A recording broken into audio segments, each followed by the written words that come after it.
Assalamualaikum warahmatullahi wabarakatuh. Halo, apa kabar para pecinta sinetron Cinta di Ujung Sajadah? Jumpa lagi bersama dengan Mimin ya. Seperti biasa, Mimin akan membagikan informasi-informasi terbaru mengenai dari alur cerita sinetron Cinta di Ujung Sajadah, yang tentunya semakin hari semakin seru, semakin greget, dan membuat kita semua penasaran. Di video kali ini, Mimin akan memprediksi kemungkinan-kemungkinan besar yang akan terjadi di sinetron Cinta di Ujung Sajadah untuk episode yang akan datang. Di mana di episode yang akan datang kita akan menyaksikan bagaimana Rindu yang menolak mentah-mentah ajakan Fauzan untuk kembali. Nah, kira-kira bagaimanakah kisah selengkapnya? Tonton video ini sampai dengan selesai ya.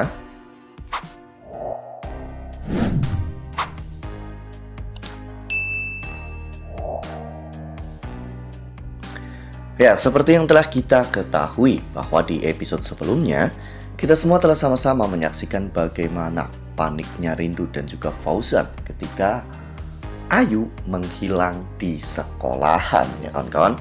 Ya, bahkan pada saat itu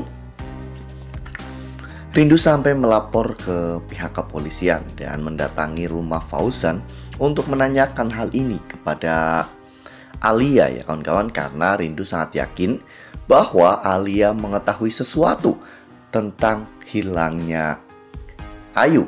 Namun saat itu Alia malah pura-pura tidak tahu, ya kawan-kawan, dan bahkan tidak mau memberikan informasi apapun kepada Rindu. Namun untung saja pada saat itu Ayu segera ditemukan oleh Satpam, ya kawan-kawan, sehingga saat itu Satpam dan juga Bu Guru menelpon Fauzan dan juga Rindu untuk menjemput Ayu. Saat Rindu datang, Ayu benar-benar sangat bahagia, ya kawan-kawan. Ayu pun berlari untuk memeluk Rindu.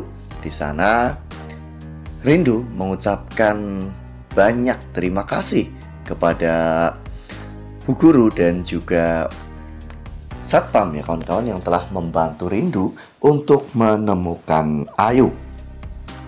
Tak hanya itu, momen-momen Ayu dan juga Rindu pun terasa lebih komplit dan lebih lengkap ketika Adi saat itu mengajak Ayu untuk bermain Superman. Adi pun menggendong Ayu dan mengajak Ayu untuk pulang. Namun pada saat di parkiran, ternyata mereka bertemu dengan Fauzan.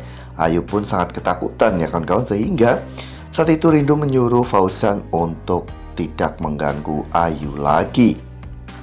Fauzan merasa bahwa jika dirinya ingin memenangkan hati Ayu, maka dirinya harus bisa kembali kepada Rindu, ya kawan-kawan. Oleh karena hal itu Fauzan pulang dan membawa baju-bajunya untuk pergi dari rumah itu, ya kawan-kawan. Meskipun Alia sudah berusaha untuk mencegah Fauzan, namun Fauzan tidak bisa dihentikan.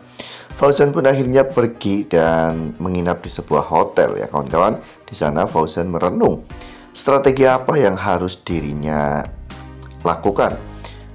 Saat itu Fauzan pun mengatakan bahwa yang pertama, Fauzan harus meminta maaf kepada Rindu. Setelah Fauzan berhasil mendapatkan maaf dari Rindu, maka Ayu tidak akan takut lagi kepada Fauzan. Namun kenyataannya tidak semudah itu, ya kawan-kawan. Meskipun saat itu Fauzan telah mengirim sebuah bukai bunga, namun ketika mengetahui pengirimnya adalah Fauzan, Rindu menyuruh kurir untuk mengembalikan bunga tersebut kepada pengirim. Fauzan yang memang sedari tadi mengamati Rindu menghentikan kurir tersebut, ya kawan-kawan, dan meminta bunganya. Fauzan pun langsung mendatangi Rindu secara langsung. Di sana Fauzan meminta maaf kepada Rindu. Fauzan mengakui semua kesalahannya, ya kawan-kawan. Fauzan mengatakan jika selama ini dirinya dibutakan oleh emosinya Dan Fauzan sangat menyesal karena dirinya tidak pernah mendengarkan penjelasan dari Rindu di saat itu. Namun penyesalan hanya tinggal penyesalan. Rasa sakit yang dialami oleh Rindu selama 7 tahun ini memang benar-benar sangat mendalam. Ya, Rindu bahkan sampai sangat sulit ya kawan-kawan untuk membuka hati untuk orang lain. Namun kini Rindu benar-benar telah belajar dari semua ini. Rindu telah berubah dan bangkit menjadi wanita yang lebih kuat seperti apa yang Hafiz inginkan. Nah, sebelum lanjut di video kali ini, Mimin sarankan agar teman-teman menekan tombol subscribe dan juga nyalakan lonceng notifikasinya agar teman-teman semua tidak ketinggalan informasi-informasi terbaru dari Mimin ya. Karena setiap hari Mimin akan membagikan informasi-informasi terbaru mengenai alur cerita sinetron Cinta di Ujung Sajadah. Mimin juga menyarankan agar teman-teman semua menonton video ini sampai dengan selesai agar tidak terjadi kesalahpahaman di antara kita. Rindu pun tahu apa maksud Fauzan mengajak Rindu untuk balikan. Rindu akhirnya menyuruh Fauzan untuk pergi dari sana ya kawan-kawan, karena Rindu tidak mau jika kehadiran Fauzan di sana malah justru membuat Ayu takut, karena selama ini Ayu benar-benar tidak mau lagi bertemu dengan Fauzan ya kawan-kawan. Ya bayangkan saja anak sekecil Ayu merasakan kekecewaan seperti itu ya kawan-kawan.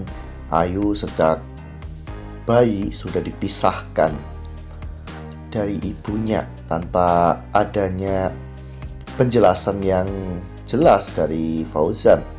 Hal itu membuat Ayu benar-benar sangat shock ketika mengetahui bahwa ternyata ibu kandungnya masih hidup. Padahal selama ini ayahnya mengatakan jika ibu kandungnya telah meninggal dunia. Wajar saja apa yang dilakukan oleh Ayu kepada Fauzan saat ini, karena Ayu masih kecewa ya kawan-kawan dengan sikap Fauzan. Tak lama setelah itu Bunda Aminah dan juga Adi pun datang ya kawan-kawan, dimana saat itu Bunda Aminah menyuruh Fauzan untuk segera pergi dari pesantren karena kehadiran Fauzan di sana hanya akan mengganggu Ayu, Rindu, dan juga para santri di sana. Mendengar Bunda Aminah yang sudah mengutarakan perintahnya kepada Fauzan, Fauzan pun tidak bisa apa-apa ya kawan-kawan. Fauzan akhirnya memilih untuk pergi. Namun Fauzan sedang menyusun strategi ya kawan-kawan. Fauzan ingin mengambil hak asuh Ayu dengan memanfaatkan status Adi sebagai mantan narapidana. Ya, mungkin memang banyak fans-fans Fauzan yang menginginkan agar Rindu kembali pada Fauzan ya kawan-kawan, karena mereka bilang chemistry-nya bagus, mereka itu cocok serasi. Namun wanita mana yang mau kembali dengan laki-laki temperamen dan labil seperti Fauzan ya kawan-kawan, yang suka menelan bulat-bulat setiap informasi yang dirinya dapat tanpa mencari tahu terlebih dahulu kebenaran dari informasi tersebut. Ya, kasus Adi ini membuat Rindu semakin yakin bahwa Fauzan memang tidak berubah ya kawan-kawan. Fauzan selalu menghina Adi sebagai narapidana, padahal Adi memang tidak bersalah. Adi dan juga Rindu hanya difitnah oleh makin seru ya, dan makin membuat kita semua penasaran. Makanya nih, jangan sampai ketinggalan untuk terus saksikan sinetron Cinta di Ujung Sajadah yang akan tayang setiap hari pukul 20.05 hanya di SCTV.